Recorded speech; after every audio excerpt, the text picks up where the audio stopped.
Պետական պարտքը ներկայիս կառավարող քաղաքական ուժի իշխանավարման ընթացքում ավելի քան կրկնակի աճել է եւ շարունակում է ավելանալ։ Օրինակ, ամիսներ առաջ Հայաստանը միանգամից $750 միլիոն արտաքին պարտք վերցրեց, որը հիմնականում ուղղվեց նախորդի մարմանը։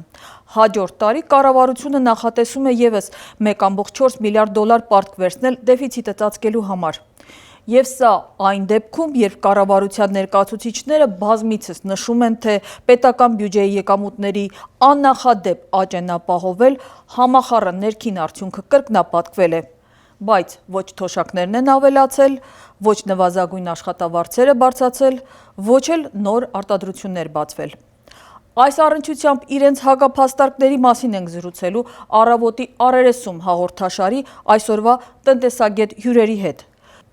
Պետական եկամուտների կոմիտեի նախկին նախագահ, Միասնության թևեր քաղաքական նախաձեռնության հիմնադիր անդամ Դավիթ Անանյանի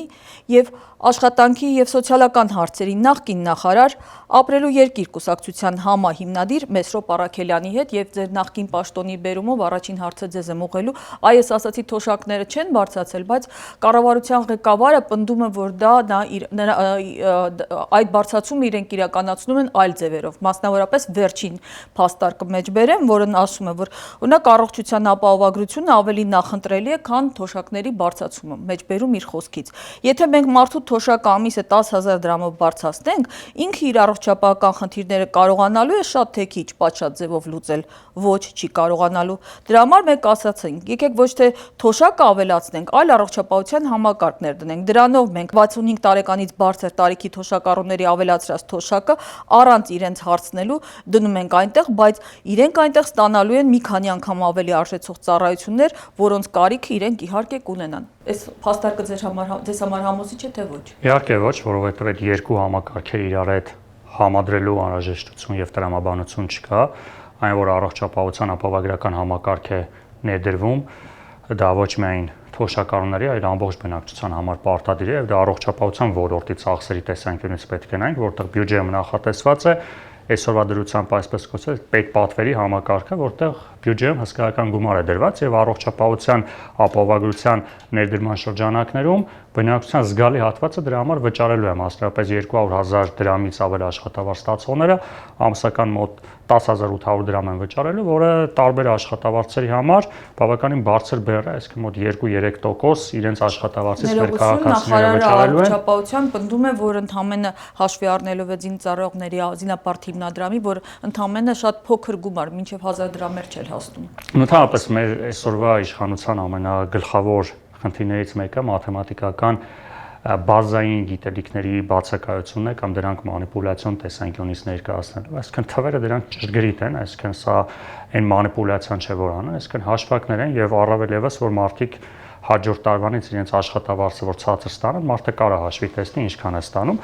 Առիթ եղել էր նաեւ մի քանի օր առաջ հրապարակել է, այդ տեսանկյունից երբ որ նայում ենք միջև 2.5% այդ զին ապահովության հիմնադրամի ծախսերն էլ հանած մարդկանց գործատուի վճարելիքներ։ Այո, 2.5% քիչ մաքուր աշխատավարձ են ստանալու միջև 2.5%, օրինակ 250,000-ի հետ գալով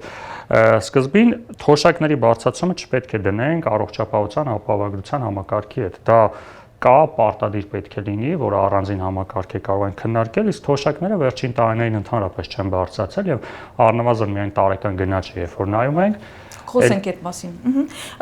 Ըստ էության նույն հարցն եմ տալու մի քիչ տարբեր ձևակերպմամբ։ Փաշինյանը ասում է մենք ոչ բոլոր տեղերի, ոչ ամբողջական ծախսերն ենք փակելու, բայց մենք այս ճանապարհով թոշակառուներին վերադարձնում ենք այնքան գումար, որը էականորեն ավելի այն 10-11,000 դրամից, որ մենք իրենց պոտենցիալ ավելացող թոշակից վերցնում ենք ու դնում ենք իրենց առողջության համակարգի վրա։ Հիմա ըստ ձեզ էլի նույն հարցը, ապահովագրության ներդրումը ուղիղ կապ ունի թոշակների չբարձրացնելու հետ։ Ասում եմ, որ թոշակառուները առանց հետ էլ իրենք պետպատվերով կամ արտոնություններով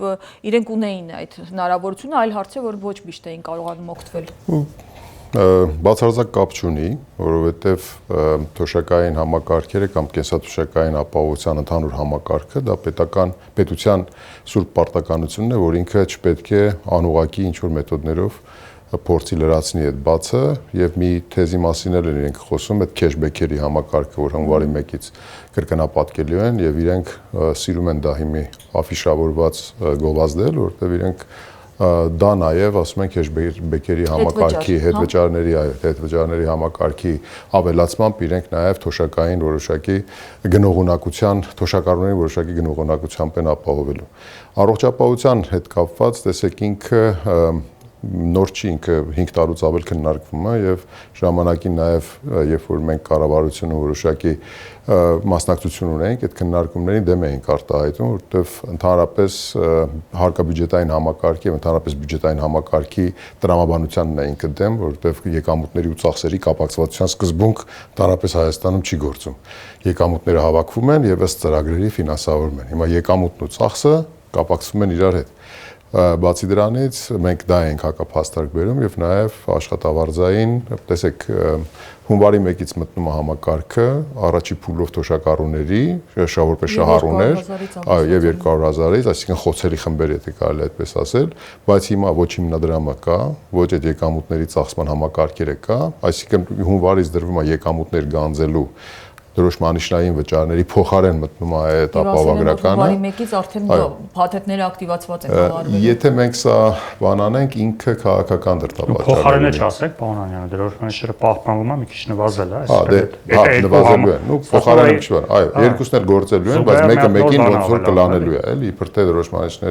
դրոշմանիշային բեռով մի փոքր կլանելու է նաև այդ նոր առաջացող հարկային բեռը։ Բայց ամենակարևորն է, որ հունվարի 1-ից չկա ծախսման մեխանիզմները, չկա հիմնադրամ ըստ ձևավորված եւ կա մենակ եկամուտներ գանձելու այդ գործառույթը հունվարի 1-ից ելնելու է։ Սա ըստ էության ավելի շատ նախընտրական որոշակի քարոզարշավի շրջանակներում իրականացվող քաղաքական ակցիա է։ Հետվճարի հետ կապված, հա, հետվճարով փոխհատուցման հետ կապված, չգիտեմ, իրատեսական եք համարում, որ այդ հետվճարից թոշակառուների զգալի մասը կկարողանա օգտվել, այսինքն ամբողջ իր թոշակը անկանխիկ ծախսել եւ դրա դիմաց հետվճար ստանալ։ Լավ, ասենք Երևանում ավել կամ պակաս, բայց խոսենք մարզերի մասին, էլի։ Նախ այս պայս սահմանաչափել է դրած, իսկ նույնիսկ եթե այդ հետվճարը ստանում ես, դեռ 6000-ի չափը, հա, դառնում է մինչև 10 թե 12000 է դառնալու այդ վճարի չափը, կարևոր անդրադարձ արեցիք, որովհետև ժամանակին ես ինքս էլ դեմ էի արտահայտում, որ ընդհանրապես կառավարությունը իրավունք չունի քաղաքացու մատուցվող պետական այդ պարտադիր սահմանադրությամբ նախատեսված պարտադիր ծառայություն այս պարագայում թոշակը մատուցելուց դնի սահմանափակումներ պարտադրի, որ քարտով ստանաս, որովհետև այսօր բազմաթիվ հարյուրավոր բնակավայրեր կան, մասնավորապես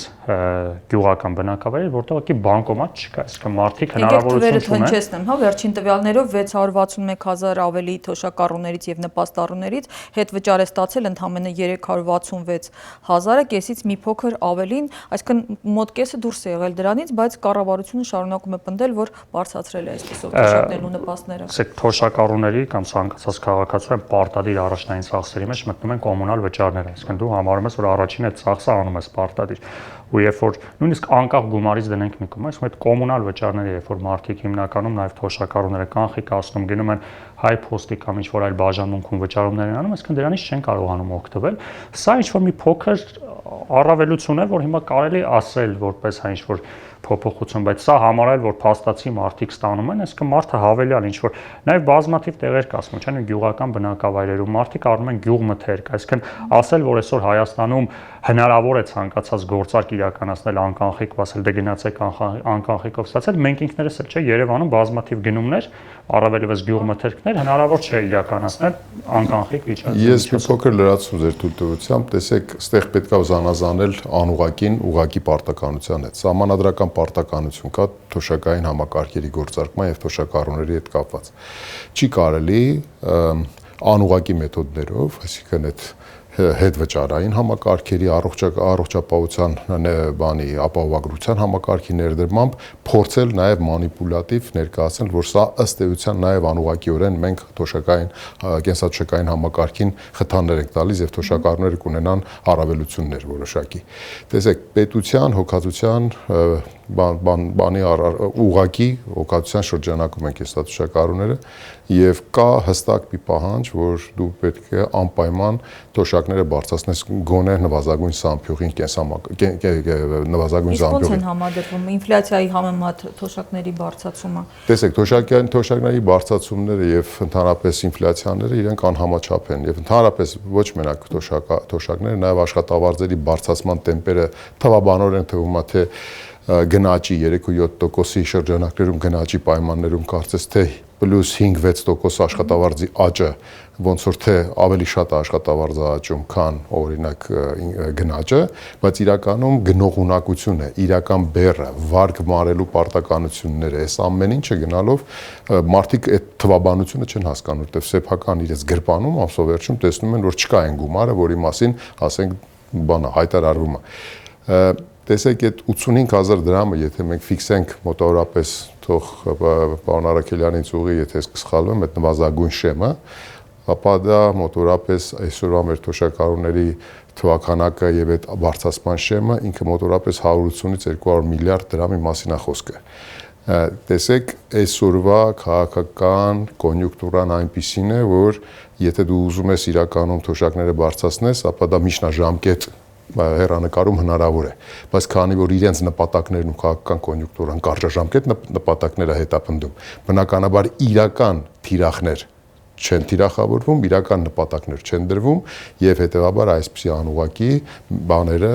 շոուները եւ մանիպուլյատիվ բաները ներկայացվում որպես թոշակառուների խթանման նրանց համար կատարվող այսպիսի Եկեք հնչեցնեմ, հա, թվերը գնաճի վերաբերյալ, որ վերջերս հրապարակեց ազգային վիճակագրական կոմիտեն, ապրանքների գների փոփոխությունը այս տարվա առաջին 10 ամիսներին համեմատելով նախորդ տարվա նույն ժամանակահատվածի հետ։ Ուրեմն 2025-ի հոկտեմբերի նախորդ տարվա նույն ամսի համեմատ Հայաստանում թթվասերը թանկացել է 5.6%-ով, կաթնաշոռը 5.2%-ով, մատունը 4.8%-ով, կաթը 4%-ով, միսը 1.4%-ով, ձուկը 18.3%-ով, միրգը 7.8%-ով, բանջարեղենը 14.6%, սուրճն ու թեյը 13.9%-ով։ Սնունդից կարելի ասել էժանացել է միայն շաքարավազը 5.3%-ով եւ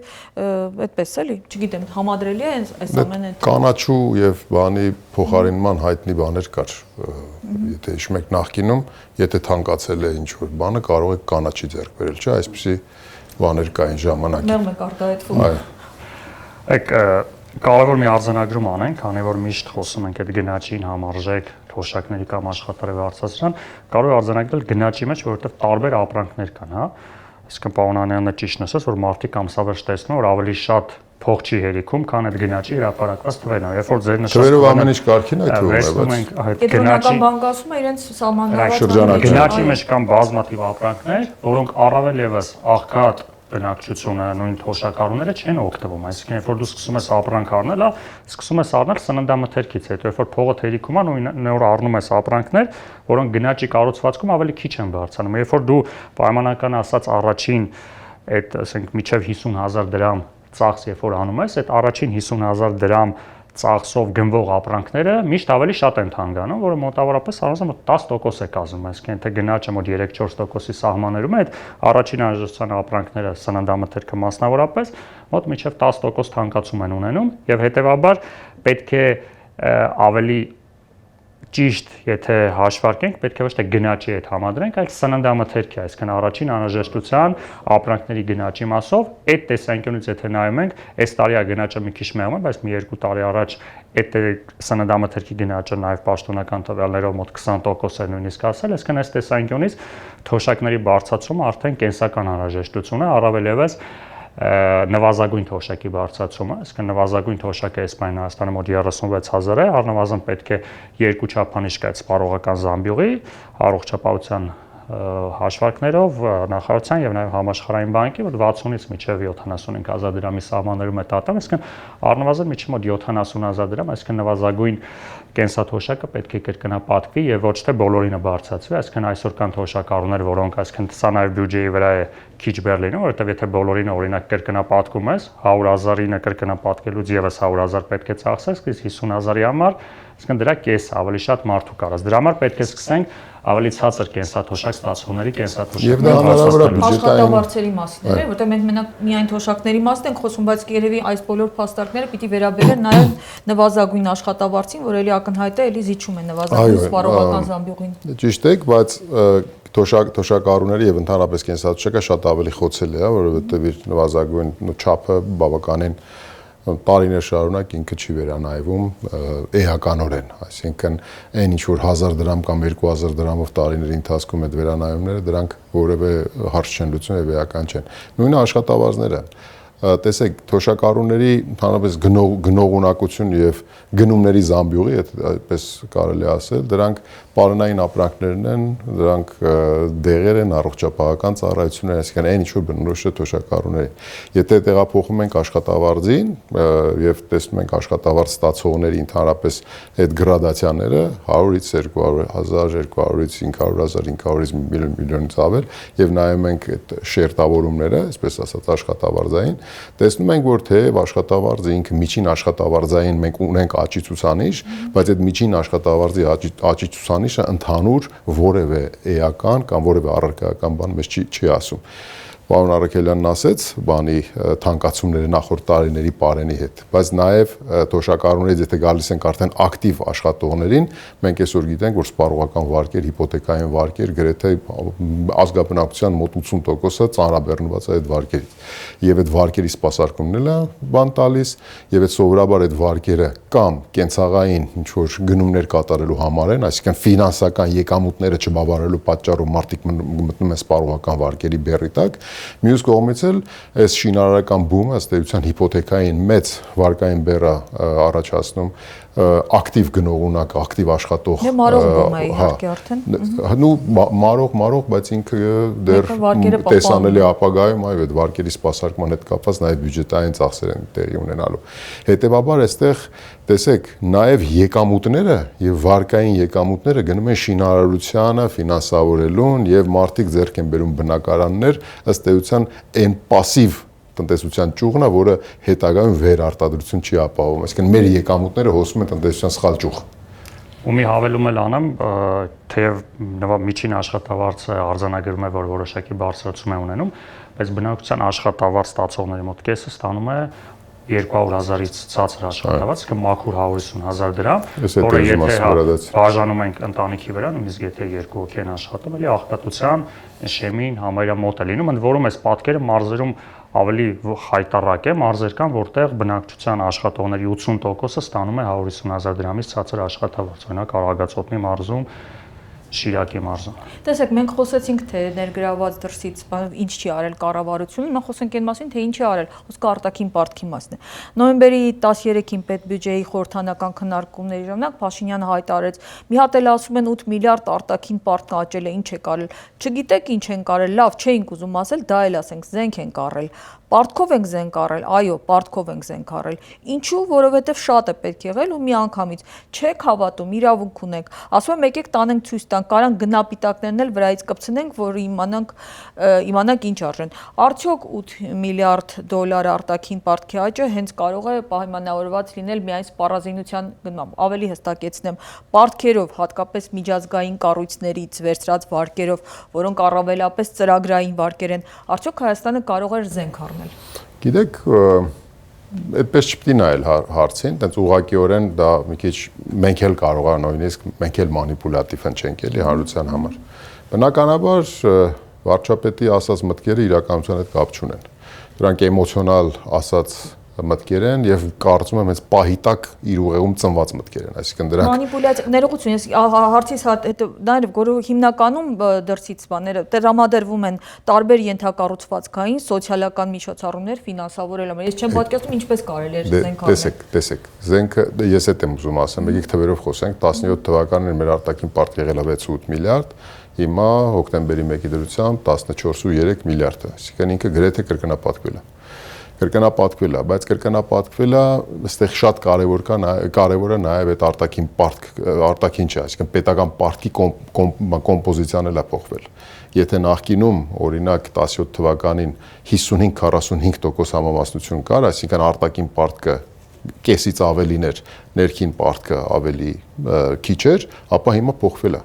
Եվ այս ժամանակահատվածում ներքին պարտքի ներգրավման բա հիմնականում մեր պարտատոմսերի թողարկմամբ։ Դա էլ ինչ է նշանակում, երկու բան կարա նշանակի, որ արտաքին աշխարհում Հայաստանը չունի այն վարկունակության հետ կապված իրական գնահատական, այսինքն լավը չենք մենք որպես երկիր, որին կարելի է փոխառություններ տրամադրել, բացի նրանից, որ ասենք միջազգային, ասենք այդ գնահատող կազմակերպությունները կարող են, չէ՞, Moody's-ը կամ Fitch կարող են մեզ գնահատել ինչ որ բան, ռեյտինգային գնահատական տալ, բայց այդ ռեյտինգային գնահատական իրականում հողի վրա կամ գետնի վրա այլ բան է ասում։ Ես երկրին, որոնց որ թե շատ ավելի հակված չեն արտաքին ֆինանսավորողները ֆինանսավորում տալ։ Եվ ինչա տեղի ունենում, մեր հանրային ֆինանսների կառավարիչները պարբերաբար ներգրավում են ներքին պարտքեր, իսկ ներքին պարտքը մոտավորապես մի 60-70%-ով ավելի թանկական արտաքին պարտքը։ Սա ինչու եմ ասում։ Հիմա այս մեր նախ 8 միլիարդ չի 7-4 միլիարդ է, ինքը թվաբանական երևի թե մի քիչ էլ բան է, 7-4 միլիարդ ինքը գնացել է մոտավորապես վերջի 7-8 տարվա պետական բյուջեի բանի պակասուրդի ֆինանսավորմանը, սա է։ Այսինքն այդ պակասուրդը ինչ է, մենք ունենք բյուջետային ծախսային հոդվածներ, չէ, ծախսային հոդվածներ եւ եկամուտներ, դրա տարբերությունը մենք ունենք բացասական սալդո, այսինքն պակասուրդի ֆինանսավորման համար ներգրավում ենք պարտ կամ արտաքին կամ ներքին։ Հիմա եթե պետական բյուջեով նախատեսված է եղել, որ պետքա զենք զինամթեր ձեռք բերվի, զենք զինամթեր կա ձեռք բերվում։ Ոչ մի խնդիր չկա, այստեղ մանիպուլյացիան էս դրանում է, հասկանում եք։ Այսինքն այն իմ ասածը, որ բյուջետային համակարգը ինքը եկամուտների ծախսերի կապակցվածության սկզբունք չունի, եկամուտները գալիս են եւ ծրագրավորվում են բյուջետային ծախսերը։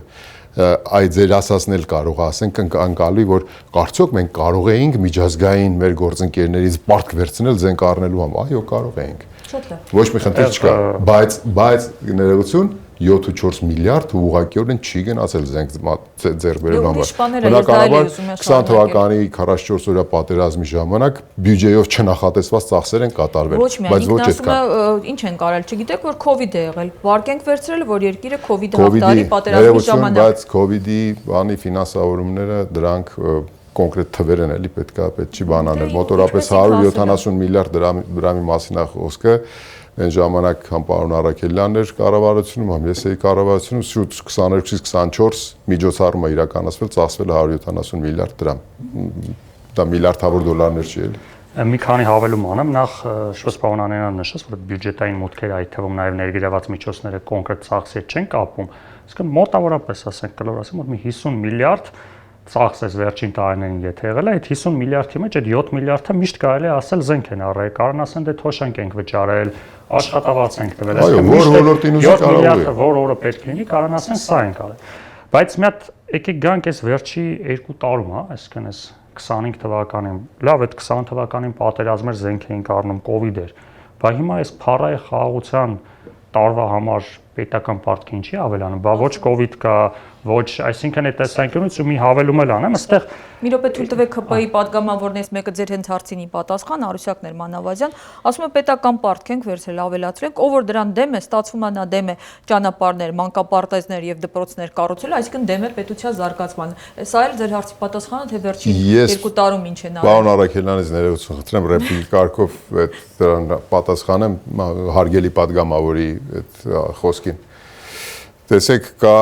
բան էլի հարկաբյուջետային կանոններ կան, ֆիսկալ կանոններ կան, որոնք որ պետքա պահես, ոսկյա կանոններ կան։ Եթե դու արտաքին պարտք ես ներգրավում, դու այդ արտաքին քո կապիտալ ներդրումները պետքա գերազանցի քո արտաքին պարտքին։ Այստեղ բանաձևեր կան էլի։ Եթե ինքը ասում է, որ բա վերցրել ենք ճանապարհ ենք սարքել, շատ վատ եք արել, որ պարտք եք վերցրել ու ճանապարհ եք հիմնանորոգել։ Ինչ էինք ասում, մենք ասում ենք, չէ, 26 թվականի օրինակ տարածքային կառավարման ենթակառուցվածքների նախարարության բյուջեն 300 քանի միլիարդից մոտավորապես 39%-ը 125-126 միլիարդ նախատեսված է ընթացիկ ճանապարհների նորոգման եւ ճանապարհների սպասարկման վրա, այնինչ հյուսիս հարավի վրա նախատեսված է 47 միլիարդ։ Այս համամասնությունն է, որ դու պարտք ես վերցրել ու ընթացիկ ծախս ես կատարում, դա նոնսենս է։ Դե նշանակում որ հանրային ֆինանսների կառավարում գոյություն չունի։ Շարունակեք, խնդրեմ։ Այդ չեմ կարծում այդքան ժամանակը կարևոր է ծախսել падգամավորների։ Չէ, դուք ասում հարցեցիք թե ինչ են արել, ես ասացի, ասում եք սա ենք արել։ Տարական, մաթեմատիկական, տնտեսագիտական կրթություն չունեցող մարդիկ, որ անընդհատ խոսում են տնտեսությունից, նաև այս ողբերգական վիճակի պատճառներից մեկը նա է։ Մի հավելում անեմ, նույնիսկ եթե տեսականորեն համարենք այդ պետական պարտքը լավ արդյունավետ է օգտագործվել, սա է արենալ, ինչպես Պաունանյանը նշեց, այս պետական պարտքի կառուցվածքի փոփոխությունը վերջին տարիներին բերել է պետական պարտքի 2.2% թանկացման։ Այսինքն այսօր մեր պետական պարտքը ընդհանուր 7% է, համարյա դարձել է բիզնես վարկից։ Այդ իմաստով ներքին փոխհարությունները բոլորը ասում են, չէ, 1-2%-ով 0 քանի տոկոսով վարկեր վերցնում։ Հիմա այսօր մեծ խոսում են այտենց միջազգային գործընկերներ, ամբողջ աշխարհի համար մենք դարձել ենք արդեն վստահելի, բոլորը մեզ այդ արևմտյան երկրները օր ու գիշեր մեր մասին են խոսում, բայց ինչի էժան տոկոսով վարկեր չեն տալիս, երբ որ են որ հանրությունն էլ չէ, ասում ամբողջ Ամերիկայում, Եվրոպայում մարդիկ են 1-2%-ով վարկ վերցնում, բայց գործընկերս վստահելի գործընկեր Նիկոլ Փաշինյանին ինչի վարկ չեն տալիս ու ստիպված վերցնում է Հայաստանում ու սրա պատճառով Նիկոլ Փաշինյանի կառավարման օրոք պետական պարտքի միայն ավել տոկոսի համար մենք տարեկան վճարում ենք միայն ավել չափի համար, այսինքն իրենց ապաշնորհ քաղաքականության 2.2%-ը վերել է 120 միլիարդ դրամի հավելյալ ծախս, որը հավասար է մեր ամբողջ առողջապահության բյուջեին, այսինքն եթե սրանք բաշխարային գոնե այդ 2% վարկը չթանկացնեին, չեմ ասում հələ մի հատ իջացնեին, մենք կարող ենք այս առողջապահության համակարգը կրկնապատկել, այլ ժողովրդից էլ փող չհավաքել։ Բայց ես ասեմ իրենք ինչ են ասելու։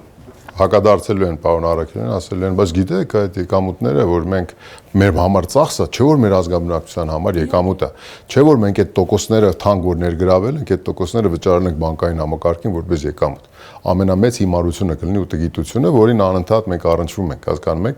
Տեսեք, բարձ բանը արդեն պետք է չի սпасել ինչ կասեն, իրենց 7-8% մոտորապես կարճաժամկետ այդ PKP-ների, կարճաժամկետ արտատոմսերի տոկոսադրույքն նայած թե իրանք կարճաժամկետ են, թե միջնաժամկետ, էլի մի քանի ամսվա, թե 6 ամսվա, թե 1 տարվա։ Միջազգային բանը ֆինանսական փոխհատուկ կազմակերպությունները սովորաբար 2.5-ից 4.5% նայած թե մեր ռեյտինգը երկրի որ բանում են գտնվում, այսինքն 2.5-ից 4-ի փոխարեն մենք 7.8-8.2%-ով ենք ներգրավում։ 5% ավել։ Դրա համար մեր մոտ կոմպոզիցիան արտաքին պարտքի վերջի 21 թվականից սրընթաց կերպով է, հիմնականում ֆինանսավորումը ներքին փոխհարությունների հաշվին, պարտատոմսերի հաշվին։ Եվ մեր զրույցի վերջում ուզում եմ մի հարցի, ուրեմն 2025-ի ամիսներին բավական բարձր տնտեսական աճ է արձանագրվել, սակայն կառուցվածքը, որոնք վերլուծվում է, բավական խնդրահարույց են դիտում, լույս հիմնադրամից է մեջ բերելու, աճին հիմնականում նպաստել են ծառայությունների եւ շինարարության ոլորտները, մինչդեռ արդյունաբերությունում անկում է պայմանավորված մշակող արդյունաբերության զգալի անկմամբ։ Ես ուղղակի ուզում եմ հիշեցնել, որ ժամանակին Նիկոլ Փաշինյանը հայտարարում էր, թե Հայաստանում տեխնոլոգիապես զարգացած տնտեսություն ենք ստեղծելու։ Հիմա այս թվերով երևում է արդյոք այդ տնտեսությունը, երբ որ ամենաառանցքային ճյուղը դարձել է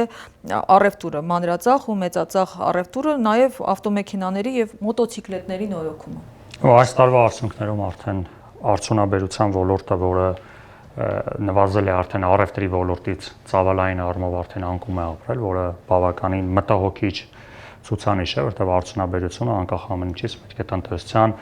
զարգացման լոկոմոտիվը լինի տեխնոլոգիական գործիքակազմի ներդրումներով, որը մեր մոտ վերջին տարիներին միայն անկում է ապրում եւ այո, առևտրի, ծառայությունների ոլորտի հաշվին ենք մենք կարողանում տնտեսական աճ ապահովել, բայց մի ավելի այլ արձանագրում անենք, հա։ Ի վերջո այս տնտեսական աճը, որ այս իշխանությունը անընդհատ խոսում է, ինչ անդրադարձ ունի մարդկանց բարեկեցության վրա, որովհետև վաղուց արդեն անցել է այդ մակրոտնտեսական ցուցանիշներով տենց հպարտանալու դարաշրջանը, այս պայն եթե գլխավոր արժեքը պետք է լինի մարդը, մարդու բարեկեցությունը։ Հիմա երբ որ նայում ենք այս տարիների ընթացքում աղքատության նվազում գրեթե չկա, այսինքն եկամուտների բևեռացումը շարունակում է մնալ նույնը, այսինքն հարուստների եւ աղքատների նույն աշխատավարձերի մասով։ Ի վերջո այս տնտեսական աճը բացառապես ինչ-որ մակրոտնտեսական ցուցանիշներ են, որը մարդկանց նույնը, որ խոսում ենք, տնտեսական աճ կա, բայց պարզվում է թոշակների գումար չկա, աշխատավարձերի գումար չկա։ Այս կառավարությունից կառարկային բայց ճանապարհները մարդկանց համար չեն, բայց դպրոցներն ու մանկապարտեզները մարդկանց համար չեն։ Ի վերջո տնտեսական աճի այս կառուցվածքը որևէ էական անդրադարձ մարդկանց բարեկեցության վրա եւ կարճաժամկետ հատվածում, եւ որ ավելի կարեւոր է երկարաժամկետ հատվածում չկա, այս տնտեսական աճը շատ իներցիոն տնտեսական աճ է, առավելևս արտաքին գործոններով պայմանավորված, այսինքն այս կառավարությունը ես վստահ եմ, որ իրենց գործիքակազմում հələ մի բան է խոչընդոտում են տնտեսական աճին, սա իրենց հետ որովիցե առնչություն չունեցող տնտեսական աճ է, Հայաստանի տնտեսությունը բացառությամբ 1-2 տարվա, երբ որ նայում ենք այն ճգնաժամերը 2008 թվականի, գրեթե այս ծավալի տնտեսական աճ է ունեցել եւ սա ստանդարտ է, որ բոլոր երկրներում էլ այս ծավալի տնտեսական աճը Ես մի քանի բան ավելացնեմ։ Դուք ասեք 9 ամսվա, բայց 10 ամսվա ցուցանիշներն էլ ազգային վիճակական կոմիտեն հրապարակել դեկտեմբերի 5-ին տնտեսական ակտիվության ցուցանիշը նախորդ ամսվա համեմատ բարելավել է ավելի եւ 81% է տնտեսական ակտիվության ցուցանիշը։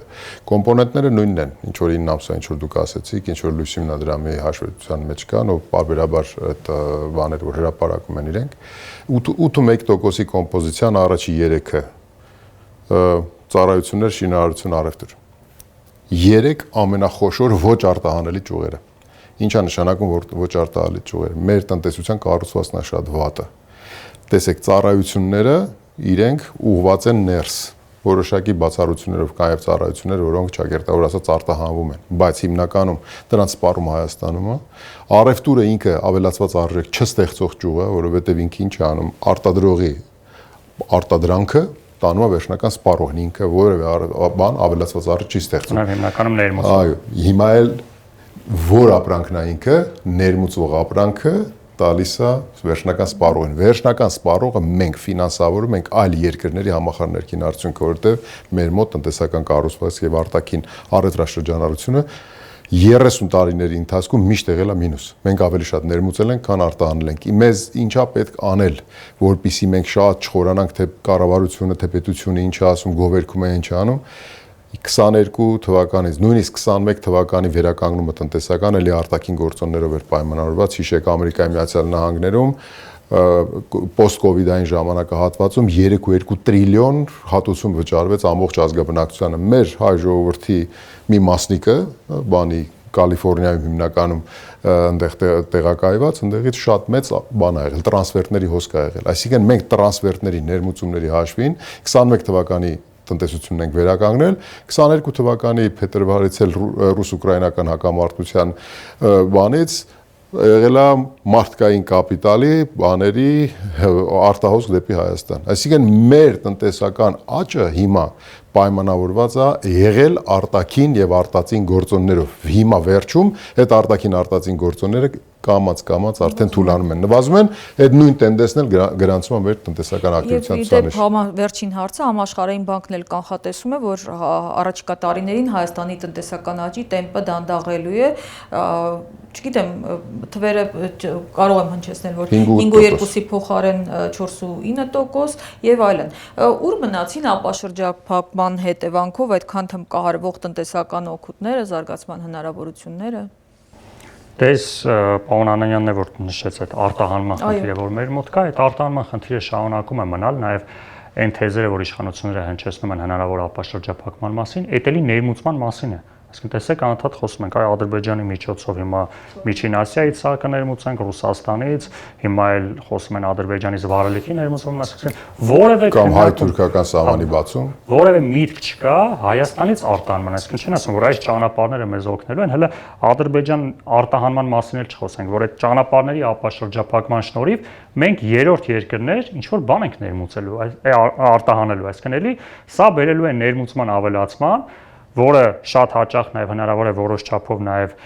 լոգիստիկ ծախսերի նվազման արդյունքում այդ ներմուծվող ապրանքները ավելի մեծ մրցակցության մեջ են մտնելու տեղական արտադրության մեջ եւ ավելի են վնասելու տնտեսությանը։ Հետեւաբար սա մեծ վերլուծության կարիք ունի, թե այդ ապաշրջափակումը ի վերջո տնտեսության վրա ինչպիսի անդրադարձ։ Բայց մենք եկեք բանաձև ասենք, նայեք, մենք հիմա ասում ենք, թե այս կառավարությունը ինչ է ասում եւ փորձում ենք, դուք բերում եք իրենց փաստարկները, մենք հակափաստարկներ, մենք հիմա եկեք պարոն Արաքելյանի հետ միասին փորձենք մեր անելիքները, ասենք թե ապագայում մենք ինչ պետք է անենք, սա շատ ավելի կարեւոր։ Այն չի թե ինչ են իրանք ասում, մենք էլ հակափաստարկ ներկայացնենք։ Տնտեսության կառուցվածքը պետք է արմատապես փոխվի։ Մենք փոքր երկրի հայեցակարգի հիման վրա պետք է համաշխարհային տնտեսության մեջ ստեղծենք մեր նիշան եւ աշխարհին ներկայանանք մեր բարձր տեխնոլոգիական եւ բարձր գիտելիք պարունակող թողարկող ապրանքներով եւ ծառայություններով մենք պետքա դառնանք արտահանելի տնտեսություն ունեցող երկիր։ Սա է պետք անել։ Մնացածը, այս ինչ որ ասում եք, դրանք բոլորը մեծամասամբ մանիպուլյացիաներ են։ Շնորհակալ եմ մեր հրավերը ընդունելու համար։ Հիշեցնենք, որ առավոտի առերեսում հաղորդաշարում այսօր հյուրընկալել էինք աշխատանքի եւ սոցիալական հարցերի նախկին նախարար, ապրելու երկիր կուսակցության համահիմնադիր Մեսրոպ Առաքելյանի եւ պետական եկամուտների կոմիտեի նախկին նախագահ, Միասնության թևեր քաղաքական նախաձեռնության հիմնադիր անդամ Դավիթ Անանյանին։ Առերեսումը վարեց Աննա Իսրայելյանը։